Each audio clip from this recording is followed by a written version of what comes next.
Oh, oh, oh, oh.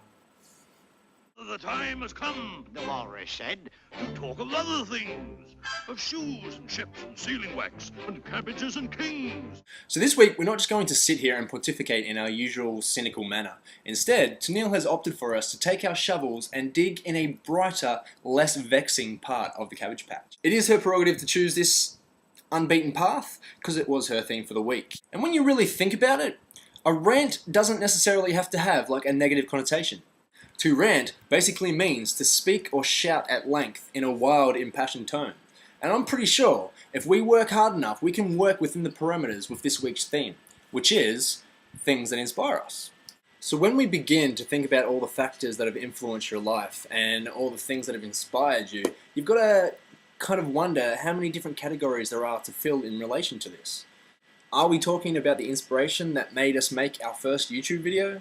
Or do we go along the lines of what made us do what we are doing today, career-wise, job-wise? Or are we going to get into the whole factors about what makes us say what we do each day? What makes us come to the decisions that we do each day? And in the greater perspective of it, the decisions that we make throughout life to where we want to be at the end of our existence?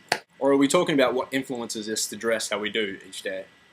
Okay, so I'm guessing you've probably got a bottle full of mustard just waiting in anticipation for me to tell you what's inspired me through my life. I'm merely taking this opinion based on the fact that you're still here listening to me, so for the win. This is going to be cliche, but I'll have to say my main inspiration in life would have to be my family. Primarily my mum and my granddad. I was really lucky to grow up among adults that didn't see the world through jaded and submissive eyes. Mum always taught me to think for myself. She taught me how to sift through people's bullshit and come to the real truth without compromising your integrity. A big factor in my development was when Mum moved me from reading Goosebumps books to giving me my first novel, which was Bryce Courtney's Jessica. Ever since then, I haven't been able to stop reading, formulating my own opinions based on these books that I have read. Anybody who criticizes reading or says that people who read are just weird and nerdy, they really need to take a step back and look at themselves, really. Every time that you open a book, you are subjected to a whole new environment, a whole new set of ideals and opinions that these people have done so much research into to put across to you. When you've read as many books as I have, and when you take into consideration the eclectic nature of all those that I have read, you can't help but obtain a broader view of how things work. You gain a definite ability to stand back and take people's opinions and look at them objectively, as opposed to thinking, this is my way of thinking, this is the only way to think.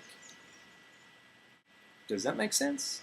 Dare I have a pretentious opinion of myself here, but you definitely get a better perspective of how the world works. And don't get me wrong, I'm not making out like I'm some omnipotent being. I am very conscious of the fact that there are so many areas that I'm naive about. However, it's just the way that I think, the things that I like to focus on, have been derived from the fact that I was taught to think for myself. And given all the capacity of books that I have read, it's given me a wider range of how I think things should work. Then we come to Grandad, the way that he's inspired me through my life. I was going through a period in my life where it was a bit self-destructive, and I was really in a rut. And Grandad came to visit from New Zealand one time, and he just he talked to me, gave me a bit of a stern and harsh word, and he kind of kicked my ass into gear, and I applied for a job that would get me out of the rut that I was in.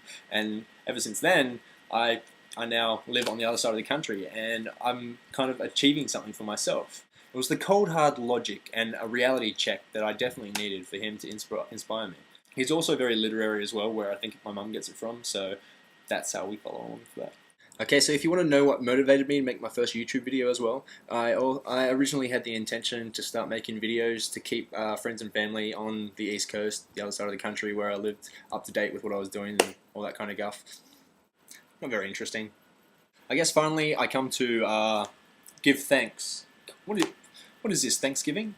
I guess the last thing that inspired me in a roundabout kind of way was the school I went to and the area that I grew up in. Unlike Laura, I never grew up in like a rich plush kind of area. I grew up in the area which was kind of had a lot of single mums, housing commission houses, all that kind of deal. Bit of a rough area, I guess you would.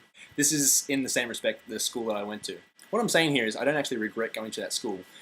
The way that I think it is, because of the caliber of people that I went to school with, these people have made me who I am today. I'm not just some pushover. The area I grew up in, it gives you a thick skin. It prepares you for life. Well, life in general, but you don't come across as some sappy little child that grew up with a silver spoon in their mouth.